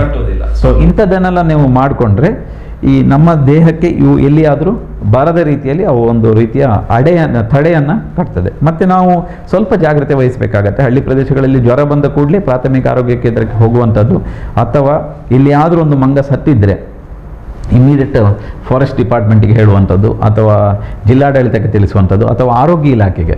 ಏನಾಗ್ತದೆ ಅಂತ ಹೇಳಿದರೆ, ಇಂತಹ ಸತ್ತ ಮಂಗ ಇದ್ದರೆ ಇವರೇನು ಮಾಡ್ತಾರೆ, ಮೆಲೈಥಿಯಮ್ ಅಂತೇಳಿ ಒಂದು ರಾಸಾಯನಿಕ ಇದೆ. ಇದನ್ನು ಮಂಗದ ಮೇಲೆ ಸಿಂಪಡಿಸಿದರೆ ಎಲ್ಲ ಉಣ್ಣೆಗಳು ಸಾಯ್ತದೆ. ಸೊ ಇದು ಸರ್ಕಾರದಿಂದ ಸಪ್ಲೈ ಇದೆ. ಈ ಗ್ರಾಮೀಣ ಪ್ರದೇಶಗಳಲ್ಲಿ, ಈ ಮಲೆನಾಡಿನ ಪ್ರದೇಶಗಳಲ್ಲಿ ಇದನ್ನು ಫಾರೆಸ್ಟ್ ಇಲಾಖೆಯವರು ಇಟ್ಕೊಂಡಿರ್ತಾರೆ. ಅದು ಅಗತ್ಯವಾಗಿ ಬೇಕೇ ಬೇಕು ಅವರಿಗೆ, ಇದು ರೋಗ ಹರಡದಂತೆ ತಡೀಲಿಕ್ಕೆ. ಸೊ ಅರಣ್ಯ ಇಲಾಖೆ ಇರ್ಬೋದು, ಆರೋಗ್ಯ ಇಲಾಖೆ ಇರ್ಬೋದು, ಜಿಲ್ಲಾಡಳಿತ, ಯಾರಿಗಾದರೂ ಇದನ್ನು ವಿಷಯ ಗಮನಕ್ಕೆ ಬಂದರೆ, ಒಂದು ಮಂಗ ಸತ್ತಿದೆ ಅಥವಾ ಒಂದು 4 ಮಂಗ ಸತ್ತಿದೆ ಅಂತೇಳಿ ನಾವು ದಿನ ನೋಡ್ತೀವಿ ಪೇಪರಲ್ಲಿ, ಅಲ್ಲಿ 10 ಮಂಗ ಸತ್ತಿದೆ, ಇಲ್ಲಿ 10 ಮಂಗ ಸತ್ತಿದೆ ಅಂತೇಳಿ. ಸೊ ಹಾಗಾದಾಗ ನಾವು ಸೂಕ್ಷ್ಮ ಮುಂಜಾಗ್ರತಾ ಕ್ರಮಗಳನ್ನು ತಕ್ಷಣವೇ ತೆಗೆದುಕೊಂಡಾಗ ಈ ರೋಗ ಹರಡುವ ಪ್ರಕ್ರಿಯೆಗೆ ನಾವು ತಡೆ ಒಡ್ಡಿದಾಗ ಆಗುತ್ತದೆ. ಮತ್ತು ರೋಗವನ್ನು ಪರಿಣಾಮಕಾರಿಯಾಗಿ ನಿಯಂತ್ರಿಸಲಿಕ್ಕೆ ಸಾಧ್ಯವಿದೆ. ನಮ್ಮ ಪ್ರತಿಯೊಬ್ಬ ಮನುಷ್ಯರಿಗೂ ಒಂದು ಸಾಮಾಜಿಕ ಹೊಣೆಗಾರಿಕೆ ಇದೆ. ನಾವು ಜ್ವರ ಬಂದ ಮೇಲೆ ನಮಗೆ ಮದ್ದು ಸಿಗಲಿಲ್ಲ, ಹಾಗೆ ಆಯಿತು ಹೀಗಾಯಿತು, ನಮಗೆ ಮೂಲಭೂತ ಸೌಕರ್ಯ ಸರ್ಕಾರ ಕೊಟ್ಟಿಲ್ಲ ಅಂತ ಹೇಳಿ ಸರ್ಕಾರ ದೂರುವ ಬದಲು ನಾವು ನಮ್ಮ ಹೊಣೆಗಾರಿಕೆ ಏನಿದೆ ಅದನ್ನು ನಾವು ಅರಿತು ನಿಭಾಯಿಸಿದಲ್ಲಿ ಈ ರೋಗವನ್ನು ಪರಿಣಾಮಕಾರಿಯಾಗಿ ನಿಯಂತ್ರಿಸಲಿಕ್ಕೆ, ತಡೆಗಟ್ಟಲಿಕ್ಕೆ ಸಾಧ್ಯ ಇದೆ ಅಂತ ಹೇಳಕ್ಕೆ ನಾನು ಇಚ್ಛೆ ಪಡ್ತೇನೆ. ಸರ್ಕಾರವನ್ನು ದೂರುವುದಕ್ಕಿಂತ ಮೊದಲು ನಮ್ಮ ಹೊಣೆಗಾರಿಕೆ ನಾವು ತಿಳ್ಕೊಳ್ಬೇಕು. ಅದೆಲ್ಲ ವಿಷಯಗಳಲ್ಲೂ ಬರ್ತದೆ. ಇದೀಗ ಈ ರೋಗಕ್ಕೆ ಲಸಿಕೆ ಅಂತ ಏನಾದರೂ ಇದೆಯಾ? ಖಂಡಿತವಾಗಿಯೂ ಇದೆ. KFD ವ್ಯಾಕ್ಸಿನ್ ಅಂತ ಮಾಡಿದ್ದಾರೆ. ಇದು ನಮ್ಮ ಭಾರತ ದೇಶದಲ್ಲಿ ನಮ್ಮ ಬೆಂಗಳೂರಿನಲ್ಲಿ ಹೆಬ್ಬಾಳದಲ್ಲಿ ವೆಟರ್ನರಿ ಕಾಲೇಜ್ ಅಂತ ಇದೆ ಮತ್ತು ರಿಸರ್ಚ್ ಇನ್ಸ್ಟಿಟ್ಯೂಟ್ ಅಂತ ಇದೆ ಬೆಂಗಳೂರಲ್ಲಿ. ಅಲ್ಲಿ ಇದರ 1957ರಲ್ಲಿ ಆದಾಗ ಮತ್ತು 82ರಲ್ಲಿ ಜೋರು ಇದಾದಾಗ ಇದರ ಲಸಿಕೆಯನ್ನು ಮಾಡಿರ್ತಾರೆ. KFD ವ್ಯಾಕ್ಸಿನ್ ಅಂತ, ಕ್ಯಾಸ್ನೂರ್ ಫಾರೆಸ್ಟ್ ಡಿಸೀಸ್ ವೈರಸ್ ವ್ಯಾಕ್ಸಿನ್ ಅಂತ ಹೇಳ್ತಾರೆ ಅದಕ್ಕೆ. ಇದು ಲಭ್ಯವಿದೆ. ಇದನ್ನು, ಈ ಲಸಿಕೆಯನ್ನು ಸಾಮಾನ್ಯವಾಗಿ ಕಾಡು ಪ್ರದೇಶಗಳಲ್ಲಿ ಅದರ ಹತ್ತಿರ ಬದುಕುವವರಿಗೆ ಮಾತ್ರ ಕೊಡುವಂಥದ್ದು. ಈಗ ಒಬ್ಬನಿಗೆ ಮಂಗನ ಕಾಯಿಲೆ ಬಂದ ನಂತರ ಈ ಲಸಿಕೆ ಹಾಕಿ ಏನು ಪ್ರಯೋಜನ ಆಗೋದಿಲ್ಲ. ಅವನಿಗೆ ಜ್ವರ ಬಂದ ಮೇಲೆ ನೀವು ಲಸಿಕೆ ಹಾಕಿದ ಮೇಲೆ, ಲಸಿಕೆ ಅಂದರೆ ಏನು, ಈ ವೈರಸ್ಸನ್ನು, ಇದರ ವಿಷಕಾರಕತ್ವವನ್ನು ತೆಗಿತಾರೆ. ಅಟೆನ್ಯುವೇಟೆಡ್ ವ್ಯಾಕ್ಸಿನ್ ಅಂದರೆ ಈ ವೈರಸ್ಸನ್ನು ನಿರ್ಜೀವವಾಗಿಸಿ ಅದರಲ್ಲಿರುವ ಪ್ರೋಟೀನನ್ನು ತೆಗೆದು ಅದು ಅದರ ಆ್ಯಂಟಿಬಾಡಿಗಳನ್ನು ನಮ್ಮ ದೇಹದಲ್ಲಿ ಪ್ರೊಡ್ಯೂಸ್ ಆಗಲಿಕ್ಕೆ ಮಾಡುವಂತಹ, ಅದು ನಮ್ಮ ದೇಹಕ್ಕೆ ಸೇರಿದರೆ ರೋಗ ಬಾರದೆ ದೇಹದಲ್ಲಿ ಆ್ಯಂಟಿಬಾಡಿ ಪ್ರೊಡ್ಯೂಸ್ ಮಾಡಲಿಕ್ಕೆ ಪೂರಕವಾದಂಥ ಪ್ರೋಟೀನನ್ನು ಮಾತ್ರ ದೇಹಕ್ಕೆ ಕೊಡುವಂಥದ್ದು. ಸೊ ಈ ವ್ಯಾಕ್ಸಿನನ್ನು ಖಂಡಿತವಾಗಿ ಎಲ್ಲರಿಗೂ ಕೊಡ್ಬೋದು. ಗರ್ಭಿಣಿಯರಿಗೆ ಮತ್ತು ಮಧುಮೇಹ ರೋಗಿಗಳಿಗೆ ಇರುವವರಿಗೆ ಸ್ವಲ್ಪ ಜಾಗ್ರತೆ ವಹಿಸಬೇಕಾಗತ್ತೆ. ಮತ್ತು 6 ವರ್ಷದ ಕೆಳಗಿನವರಿಗೆ ಈ ವ್ಯಾಕ್ಸಿನನ್ನು ಹೆಚ್ಚಾಗಿ ಕೊಡುವುದಿಲ್ಲ. ಇದು ಸರ್ಕಾರ, ನನಗೆ ನೆನಪಿದೆ 2016ರಲ್ಲಿ ಶಿವಮೊಗ್ಗದಲ್ಲಿ ಸುಮಾರು 35,000 ಜನರಿಗೆ ಈ ವ್ಯಾಕ್ಸಿನನ್ನು ಕೊಟ್ಟಿದ್ದಾರೆ. ಈ ವ್ಯಾಕ್ಸಿನನ್ನು ಇದು ಕಾಡು ಪ್ರದೇಶಗಳ ಸುತ್ತ ಈ ಕ್ಯಾಸ್ನೂರ್ ಫಾರೆಸ್ಟ್, ತೀರ್ಥಹಳ್ಳಿ, ಸಾಗರ, ಶಿವಮೊಗ್ಗ ಆ ಪ್ರದೇಶಗಳಲ್ಲಿ ವಾಸಿಸುವ ಜನರಿಗೆ ಸರ್ಕಾರ ಉಚಿತವಾಗಿ ಕೊಟ್ಟಿದೆ. ಈ ವ್ಯಾಕ್ಸಿನನ್ನು 2 ಅಥವಾ 3 ಬಾರಿ ಹಾಕಬೇಕು ಅಂತ ಹೇಳಿ ವರ್ಷದಲ್ಲಿ ಹಾಕಿದರೆ, 2 ಬಾರಿ ಹಾಕಿದರೆ 62% ಈ ರೋಗವನ್ನು ತಡಿಬೋದು. 3 ಬಾರಿ ಈ ಲಸಿಕೆ ಹಾಕಿದರೆ 3 ತಿಂಗಳಿಗೊಮ್ಮೆ 82% ಮಂದಿಗೆ ಸಂಪೂರ್ಣವಾಗಿ ಈ ರೋಗ ಬರದಂತೆ ತಡೆಯುವ ಸಾಧ್ಯತೆ ಇದೆ ಅಂತೇಳಿ ಸಂಶೋಧನೆಗಳಿಂದಲೂ ಬಂದಿದೆ. ಸುಮಾರು ಈಗ ನಮ್ಮ ಹೆಬ್ಬಾಳದಲ್ಲಿರುವಂತಹ ಈ ವೆಟರ್ನರಿ ಸೈನ್ಸ್ ಕಾಲೇಜ್ ಮತ್ತು ರಿಸರ್ಚ್ ಇನ್ಸ್ಟಿಟ್ಯೂಟ್ನಿಂದ 50,000 ಲಸಿಕೆಯನ್ನು ಆಲ್ರೆಡಿ ಕೊಟ್ಟಿದ್ದಾರೆ. ಅದನ್ನು ಜನರಿಗೆ ಹಾಕಿದೆ. ರೋಗವನ್ನು ತಡೆಗಟ್ಟಲಿಕ್ಕೆ ಬಹಳ ಸುಲಭವಾದ ಉಪಾಯ ಈ ವ್ಯಾಕ್ಸಿನೇಷನನ್ನು, ಲಸಿಕೆಯನ್ನು ಸರ್ಕಾರದಿಂದ ಸಪ್ಲೈ ಇದೆ. ಗ್ರಾಮೀಣ ಪ್ರದೇಶಗಳಲ್ಲಿ ಪ್ರೈಮರಿ ಹೆಲ್ತ್ ಸೆಂಟರ್ಗಳಲ್ಲಿ ಇದರಲ್ಲಿ ಕೊಡ್ತಾರೆ. ಅದನ್ನು ತೆಗೆದುಕೊಂಡ್ರೆ ರೋಗ ಬರದಂತೆ ತಡಿಬೋದು. ಒಮ್ಮೆ ಬಂದ ಮೇಲೆ ಇದರ ಲಸಿಕೆಯ ಪ್ರಯೋಜನ ಇಲ್ಲ. ಬರದಂತೆ, ರೋಗ ಬಾರದವರು ಇದನ್ನು ತಗೊಂಡ್ರೆ ಖಂಡಿತವಾಗಿ ಇದನ್ನು ತಡೆಗಟ್ಟಬಹುದು. ಮತ್ತು ಒಂದು ವೇಳೆ ಲಸಿಕೆ ತೆಗೆದುಕೊಳ್ಳದೆ ಬಂದಿದ್ದರೂ ಸಹ ಪರಿಣಾಮಕಾರಿಯಾಗಿ ನಿಯಂತ್ರಿಸ್ಬೋದು ಅಂತ ಹೇಳಲಿಕ್ಕೆ ನಾನು ಜನರು ತಿಳ್ಕೊಳ್ಬೇಕು. ಇದೇನು ದೊಡ್ಡ ಮಹಾನ್ ರೋಗ ಏನಲ್ಲ. ತಡೆಗಟ್ಟಬಹುದಾದಂತಹ, ಸುಲಭವಾಗಿ ನಿಯಂತ್ರಿಸಬಹುದಾದಂತಹ, ಸುಲಭವಾಗಿ ಚಿಕಿತ್ಸೆ ನೀಡಬಹುದಾದಂತಹ ಮಾರಣಾಂತಿಕ ಅಲ್ಲದ ರೋಗ ಈ ಮಂಗನ ಕಾಯಿಲೆ. ಜನರು ಯಾವುದೇ ರೀತಿಯ ಭಯ ಒಳಗಾಗಬೇಕಾದ ಅವಶ್ಯಕತೆ ಇಲ್ಲ. ಸಾಮಾನ್ಯ ವೈರಲ್ ಜ್ವರದಂತೆ ಚಿಕಿತ್ಸೆ ನೀಡ್ಬೋದು. ಹಾಗಂತೇಳಿ ನಿರ್ಲಕ್ಷ್ಯ ಮಾಡಿದರೆ 3ರಿಂದ 8% ಜನರಲ್ಲಿ ಮಾರಣಾಂತಿಕ ಆಗುವ ಸಾಧ್ಯತೆ ಇದೆ. ಜ್ವರವನ್ನು ನಿರ್ಲಕ್ಷಿಸಬೇಡಿ. ಪ್ರಾಥಮಿಕ ಆರೋಗ್ಯ ಕೇಂದ್ರಕ್ಕೆ ಹೋಗಿ ತಕ್ಷಣವೇ ಚಿಕಿತ್ಸೆ ಪಡೆಯಿರಿ. ಸಂಪೂರ್ಣವಾಗಿ ನೀವು 2 ವಾರಗಳಲ್ಲಿ ಗುಣಮುಖ ಆಗಲಿಕ್ಕೆ ಸಾಧ್ಯತೆ ಇದೆ ಅಂತ ಹೇಳಕ್ಕೆ ಇಚ್ಛೆ ಪಡ್ತೇನೆ. ಈಗ ಲಸಿಕೆ ಅಲ್ಲದೆ ಇದಕ್ಕೆ ಬೇರೆ ರೀತಿಯ ಚಿಕಿತ್ಸೆ ಇದೆ. ಚಿಕಿತ್ಸೆ ಅಂದರೆ ಸಾಮಾನ್ಯವಾಗಿ ಎಲ್ಲ ವೈರಲ್ ಜ್ವರಕ್ಕೆ ಇರುವ ಹಾಗೆ ಕೊಡುವಂತಹ ಚಿಕಿತ್ಸೆ, ಸಿಂಪ್ಟಮ್ಯಾಟಿಕ್ ಟ್ರೀಟ್ಮೆಂಟ್ ಅಂತ ಹೇಳ್ತೇವೆ ನಾವು, ಪೂರಕ ಚಿಕಿತ್ಸೆ ಅಂತ ಹೇಳ್ತೇವೆ. ಅಂದರೆ ಜ್ವರ ಬಂದರೆ ಜ್ವರಕ್ಕೆ ಪ್ಯಾರಾಸಿಟಮಾಲ್ ಕೊಡುವಂಥದ್ದು. ಮತ್ತು ಆ್ಯಂಟಿಬಯೋಟಿಕ್ ಸಾಮಾನ್ಯವಾಗಿ ವೈರಲ್ ಫೀವರಿಗೆ ಯಾರೂ ಕೊಡುವುದಿಲ್ಲ, ಅಗತ್ಯನೂ ಇಲ್ಲ. ಮತ್ತು ಬೇರೆನಾರು ತೊಂದರೆಗಳಾದರೆ, ನಿಶ್ಶಕ್ತಿ, ವೀಕ್ನೆಸ್ ಮತ್ತು ತಲೆನೋವೆಲ್ಲ ಇದ್ದರೆ ನಾವು ಅದಕ್ಕೆ ನೋವಿನ ಮಾತ್ರೆ ಕೊಡಬೇಕಾಗತ್ತೆ. ಮತ್ತು ನಿಶ್ಶಕ್ತಿ, ವೀಕ್ನೆಸ್ ಇದ್ದರೆ ನಾವು ಒಳರೋಗಿಯಾಗಿ ಆಸ್ಪತ್ರೆಯಲ್ಲಿ ಅಡ್ಮಿಟ್ ಮಾಡಿ ಅವನನ್ನು ಅಬ್ಸರ್ವ್ ಮಾಡ್ತೇವೆ. ಆವಾಗ ಅವನ ರಕ್ತ ಪರೀಕ್ಷೆಯನ್ನು ಮಾಡ್ತೇವೆ, ಪ್ಲೇಟ್ಲೆಟ್ ಕೌಂಟ್ ಎಷ್ಟಿದೆ ನೋಡ್ತೇವೆ. ಮತ್ತು ಅವನಿಗೆ ಪ್ರೋಟೀನ್, ಪೋಷಕಾಂಶ ಇರುವಂತಹ ನಾವು ದ್ರಾವಣಗಳನ್ನು, ಗ್ಲೂಕೋಸ್ ಕೊಡೋದು ಅಂತ ನಮ್ಮ ಹಳ್ಳಿ ಭಾಷೆಯಲ್ಲಿ ಹೇಳ್ತಾರೆ, ರಕ್ತನಾಳಗಳ ಮುಖಾಂತರ ನೇರವಾಗಿ ದ್ರಾವಣವನ್ನು ದೇಹಕ್ಕೆ, ಮಲ್ಟಿವೈಟಮಿನ್ಸ್ಗಳನ್ನು ಕೊಡ್ತೇವೆ. ಕೊಟ್ಟು ಅವನು ನಿಶ್ಶಕ್ತಿ ಆಗದಂತೆ, ಡಿಹೈಡ್ರೇಟ್ ಆಗದಂತೆ, ಸಾಮಾನ್ಯವಾಗಿ ಜ್ವರ ಬಂದಾಗ ನಾವು ನಿರ್ಜಲೀಕರಣ ಆಗುವಂಥದ್ದು, ದೇಹದಲ್ಲಿ ನೀರಿನ ಅಂಶ ಕಡಿಮೆ ಆಗುವಂಥದ್ದು, ಅದು ಸಾಕಷ್ಟು ತೊಂದರೆಗಳಿಗೆ ಕಾರಣ ಆಗ್ತದೆ. ಸೊ ಸಿಂಪ್ಟಮ್ಯಾಟಿಕ್ ಟ್ರೀಟ್ಮೆಂಟ್, ಪ್ಯಾರಾಸಿಟಮಾಲ್ ಕೊಡುವಂಥದ್ದು, ದ್ರವಾಹಾರ ಕೊಡುವಂಥದ್ದು, ಮಲ್ಟಿವೈಟಮಿನ್ ಕೊಡುವಂಥದ್ದು, ಮತ್ತು ರೋಗಿಗೆ ಸಂಪೂರ್ಣ ರೆಸ್ಟ್, ಬೆಡ್ ರೆಸ್ಟ್. ಆಸ್ಪತ್ರೆಯಲ್ಲಿ ಒಳರೋಗಿಯಾಗಿ ಅವನನ್ನು ಅಡ್ಮಿಟ್ ಮಾಡಿ ಅವನಿಗೆ ರೆಸ್ಟ್ ಕೊಟ್ಟರೆ ಬಹುಶಃ 1-2 ವಾರಗಳಲ್ಲಿ ಸಂಪೂರ್ಣವಾಗಿ ಗುಣ ಆಗಲಿಕ್ಕೆ ಸಾಧ್ಯತೆ ಇದೆ. ಮತ್ತು ಸೆಕೆಂಡ್ರಿ ಕಾಂಪ್ಲಿಕೇಶನ್ ಏನಾದ್ರು ಬಂದರೆ, ಈಗ ಪ್ಲೇಟ್ಲೆಟ್ ಕೌಂಟ್ ತುಂಬ ಕಡಿಮೆ ಆದರೆ ಆಮೇಲೆ ಪ್ಲೇಟ್ಲೆಟ್ ಕೊಡುವಂಥದ್ದು, ರಕ್ತಪೂರಣ ಮಾಡುವಂಥದ್ದು, ಅದು ಅತಿಯಾದ ತೀವ್ರತರವಾದ ಸ್ಥಿತಿಗೆ ಹೋದ ಮೇಲೆ ಆ ಎಲ್ಲ ಚಿಕಿತ್ಸೆಗಳು ಅಗತ್ಯವಿದೆ. ಇಲ್ಲವಾದಲ್ಲಿ ಸಾಮಾನ್ಯ ವೈರಲ್ ಫೀವರಿಗೆ ಏನೇನು ಚಿಕಿತ್ಸೆ ನೀಡಬೇಕು ಅದನ್ನು ನೀಡಿ ಖಂಡಿತವಾಗಿಯೂ ಸಹ ಈ ರೋಗವನ್ನು ಗುಣಪಡಿಸಲಿಕ್ಕೆ ಸಾಧ್ಯ ಇದೆ ಅಂತ ಹೇಳಕ್ಕೆ ಇಚ್ಛೆ ಪಡ್ತೇನೆ. ಒಟ್ಟಾಗಿ ಹೇಳುವುದಿದ್ರೆ ಜನರು ಹೆದರಬೇಕಾದಂತಹ ಅಗತ್ಯ ಏನೂ ಇಲ್ಲ. ಮಂಗನ ಕಾಯಿಲೆ ಅಂದರೆ ಅದೇನು ದೊಡ್ಡ ವಿಷಯ ಅಂತ ಮಾಡಬೇಕಾಗಿಲ್ಲ. ನಾವು ಸರಿಯಾಗಿದ್ದರೆ ನಾವು ಮುಂಜಾಗ್ರತೆ ವಹಿಸಿಕೊಂಡ್ರೆ ಏನೂ ಆಗುವುದಿಲ್ಲ. ಖಂಡಿತವಾಗಿ ಸಹ ಬಹಳ ಸುಲಭವಾಗಿ ಚಿಕಿತ್ಸೆಗೆ ಸ್ಪಂದಿಸುವ ಸುಲಭವಾಗಿ ಹೆಚ್ಚಿನ ಖರ್ಚಿನ ಅಗತ್ಯನೂ ಇಲ್ಲ. ಸರಿಯಾದ ರೀತಿಯಲ್ಲಿ ಸೂಕ್ತ ಸಮಯದಲ್ಲಿ ಸಕಾಲದಲ್ಲಿ ಚಿಕಿತ್ಸೆ ನೀಡಿದರೆ 1-2 ವಾರದಲ್ಲಿ ಪರಿಣಾಮಕಾರಿಯಾಗಿ ನಿಯಂತ್ರಿಸ್ಬೋದು, ಗುಣಪಡಿಸ್ಬೋದು. ಯಾವುದೇ ಭಯ ಪಡಬೇಕಾದ, ಆತಂಕ ಪಡಬೇಕಾದ ಅನಿವಾರ್ಯತೆ ಇಲ್ಲ ಅಂತ ಹೇಳಕ್ಕೆ ನಾನು ಇಚ್ಛೆ ಪಡಿದೆ. ಆತ್ಮೀಯ ವೀಕ್ಷಕ ಬಾಂಧವರೇ, ಸುರಕ್ಷಾ ಸಂಜೀವಿನಿ ನಿಮ್ಮ ಆರೋಗ್ಯಕ್ಕೊಂದು ಕೈಪಿಡಿಯಲ್ಲಿ ಮಂಗನ ಕಾಯಿಲೆ ಅಂತ ಹೇಳಿದ ಕೂಡಲೇ ಈಗ ಹೆದರುವಂತಹ ಪರಿಸ್ಥಿತಿ. ಯಾಕೆ ಅಂತ ಹೇಳಿದರೆ ಅಂತಹ ಸುದ್ದಿಗಳನ್ನು ನಾವು ಕೇಳ್ತಾ ಇದ್ದೇವೆ. ಆದರೆ ಹೆದರಬೇಕಾದ ಅಗತ್ಯ ಇಲ್ಲ. ಜ್ವರ, ಅದು ಯಾವುದೇ ಜ್ವರ ಇರಲಿ, 1-2 ದಿವಸಗಳ ಹೆಚ್ಚು ಅದಕ್ಕಿಂತ ಅದನ್ನು ಜ್ವರ ಬಂದರೆ ನಿರ್ಲಕ್ಷ್ಯ ಮಾಡಬಾರ್ದು. ಆದರೂ ಗ್ರಾಮೀಣ ಪರಿಸರದಲ್ಲಿ ಜ್ವರ ಬಂದರೆ ದಾಲ ಪೂಜೆ 1-2 ದಿನ ಅಂತೇಳಿ ನೋಡುವ ಒಂದು ಪದ್ಧತಿ ಇದೆ. ಆ 1-2 ದಿನಕ್ಕಿಂತ ಹೆಚ್ಚು ಜ್ವರ ಬಾಧಿಸ್ತಾ ಇದ್ದರೆ ಖಂಡಿತವಾಗಿಯೂ ಪ್ರಾಥಮಿಕ ಆರೋಗ್ಯ ಕೇಂದ್ರಕ್ಕೂ ಸನಿಹದಲ್ಲಿರುವ ವೈದ್ಯರ ಬಳಿಗೆ ಹೋಗಿ ತೋರಿಸಿಕೊಳ್ಬೇಕು. ನಮ್ಮ ಆರೋಗ್ಯವನ್ನು ಕಾಪಾಡಿಕೊಳ್ಳುವುದು ಅದು ನಮ್ಮ ಕೈಯಲ್ಲೇ ಇದೆ. ಅದು ಮಂಗನ ಕಾಯಿಲೆ ಆಗಿರಲಿ, ಯಾವುದೇ ಕಾಯಿಲೆ ಆಗಿರಲಿ, ಸೂಕ್ತ ಸಮಯದಲ್ಲಿ ಸರಿಯಾದ ಚಿಕಿತ್ಸೆ ಮಾಡಿಕೊಂಡ್ರೆ ಆರೋಗ್ಯಕ್ಕೇನು ತೊಂದರೆ ಆಗುವುದಿಲ್ಲ ಎನ್ನುವಂತಹ ಮಾಹಿತಿಯನ್ನು ಡಾಕ್ಟರ್ ಮುರಳಿ ಮೋಹನ್ ಚೂಂತಾರ್ ಅವರು ನೀಡಿದ್ದಾರೆ. ಈ ಒಂದು ಮಂಗನ ಕಾಯಿಲೆಗಾಗಿ ಯಾರು ಹೆದರಬೇಕಾಗಿಲ್ಲ, ಅದಕ್ಕೆ ಸರಿಯಾದ ಚಿಕಿತ್ಸೆ ಇದೆ, ಲಸಿಕೆ ಇದೆ ಎನ್ನುವಂತಹ ಮಾಹಿತಿಗಾಗಿ ಅವರಿಗೆ ವಂದನೆಗಳನ್ನು ಸಲ್ಲಿಸ್ತಾ ಇದ್ದೇವೆ. ಎಲ್ಲ ವೀಕ್ಷಕ ಬಂಧುಗಳ ಪರವಾಗಿ ಅವರಿಗೆ ವಂದನೆಗಳು. ಧನ್ಯವಾದ.